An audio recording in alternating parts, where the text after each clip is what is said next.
In this lesson, we're going to look at chemical equations.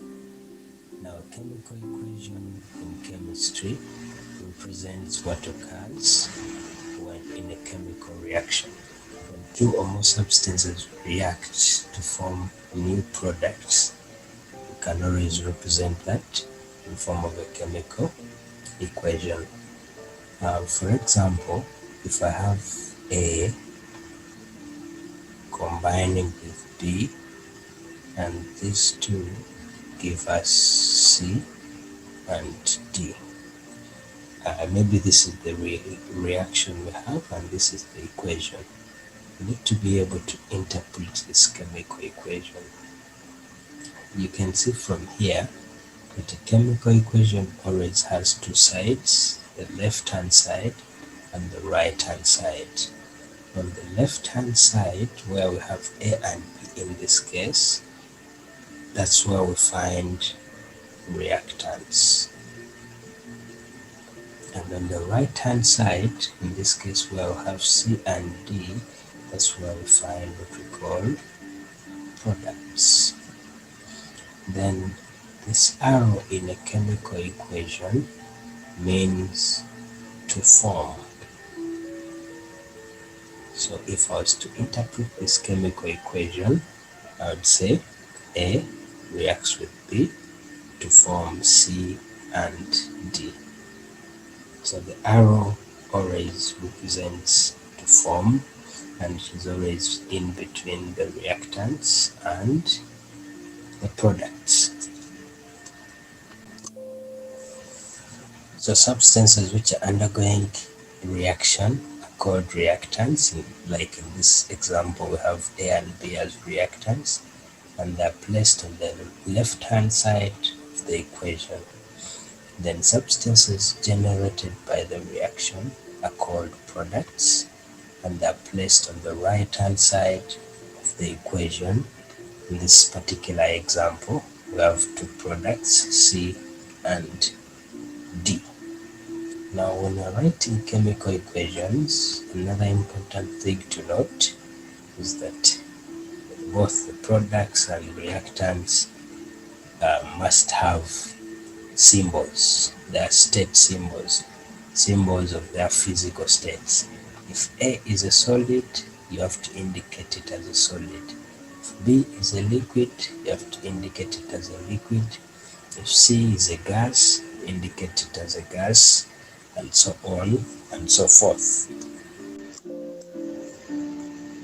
If something is a solid, for example, we shall indicate that with S in bracket.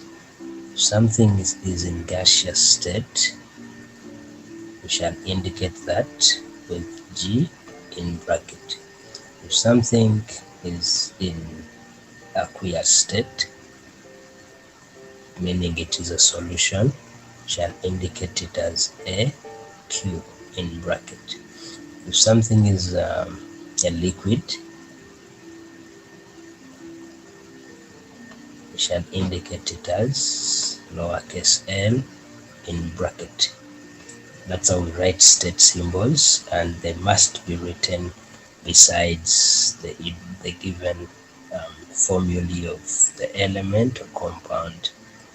Let's look at some examples of chemical equations and how we can write them.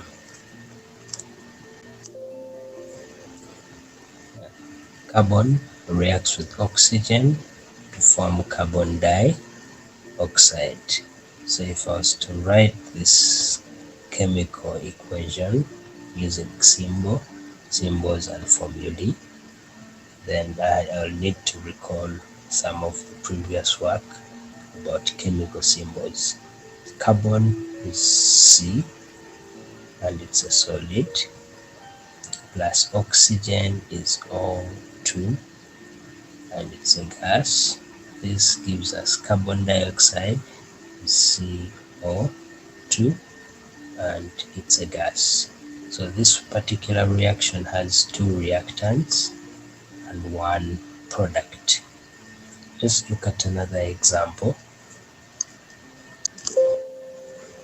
we have aluminium reacting with oxygen to form aluminium oxide. So the symbol for aluminium is Al,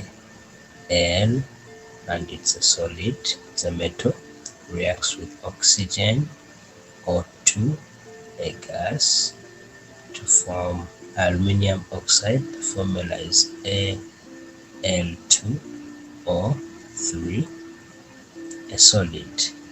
This is from our knowledge of chemical symbols and formulae that we studied in the previous lessons.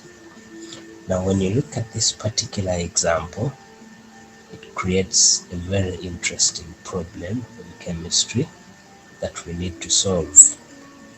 The atoms of aluminium on this side, there's only one atom, then this side there are two atoms.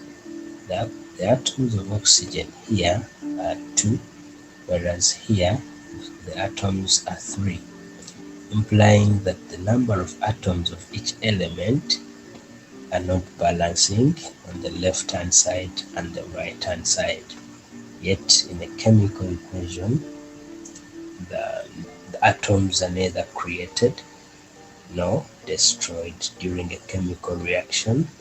Therefore, the number of atoms of each element on either side of the equation must be equal. So that brings us to another concept under chemical equations, which is called balancing of equations. So a chemical equation is said to be balanced if the number of atoms of each element is the same on either side of the equation. Let's try out a few questions about balancing and we see how to go about it. Let's consider the reaction between carbon and oxygen to form carbon dioxide. We're going to check if it's balanced, and if it's not, we try to balance. On the left hand side, we have one atom of carbon.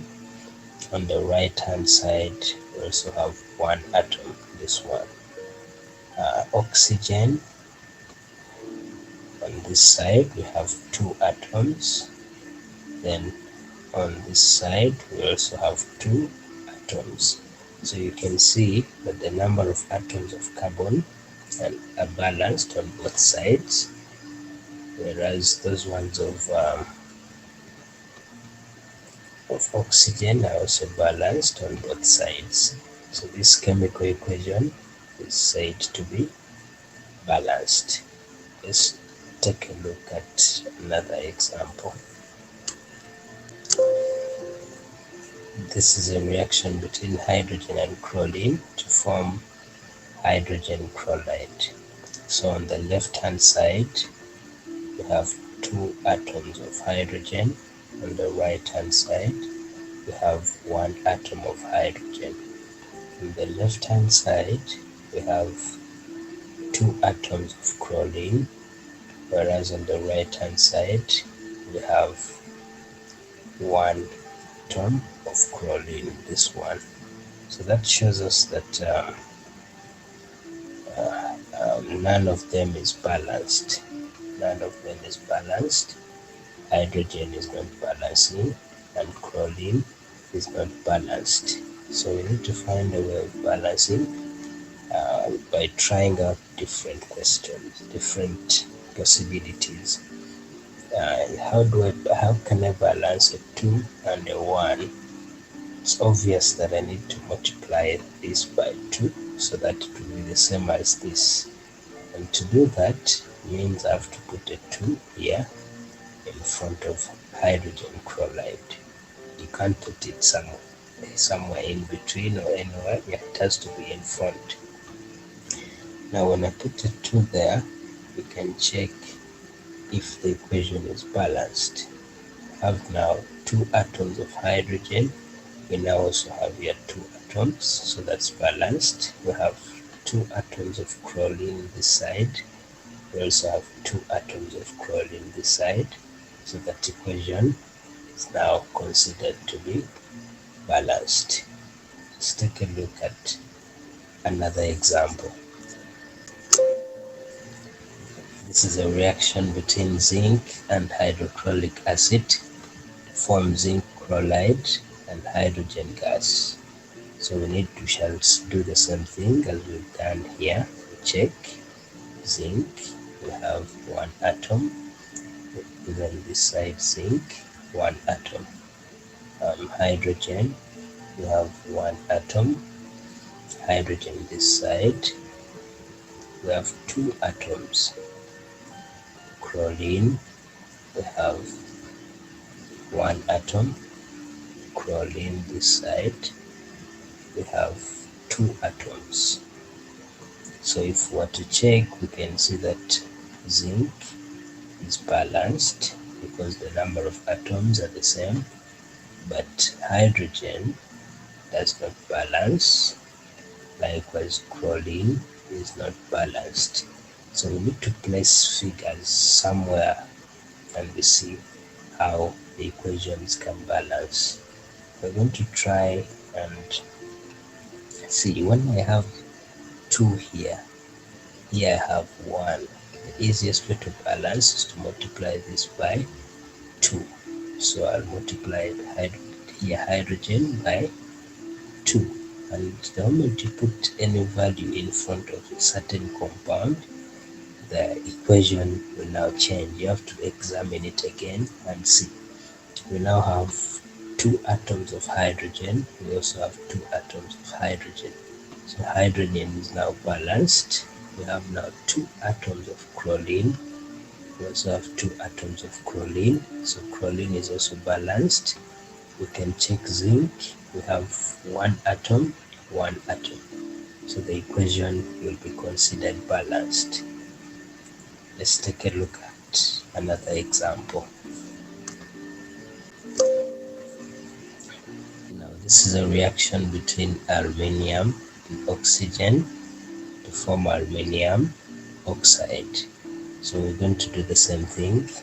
We check aluminium, it's 1, aluminium 2, oxygen this side is 2, oxygen this side is 3. So when we check, none of them is balanced. That means we need to multiply by some figures, and the easiest way to balance 2 and 3 is to interchange. Multiply this by 2 and then this by 3. So where there is 3 here, you want to multiply by 2. I can't put it here, you put it in front. Now aluminium is 4 now, so we need to put a 4 here as well. Then oxygen, this is 6, 2 times 3, 6, these are 2. We need to put here 3, so that 3 times 2 is also 6. You can check once more and see. We have 4 atoms of aluminium this side. We have 2 times 2, which is 4 atoms, that's balanced. We have 6 atoms of oxygen this side. We have 6 atoms of oxygen this side. So the equation is now balanced, and that's how we balance chemical equations. This checklist here is optional. You can do it at the start. Then as you become experts in balancing equations, this will no longer be necessary. That's all about balancing chemical equations.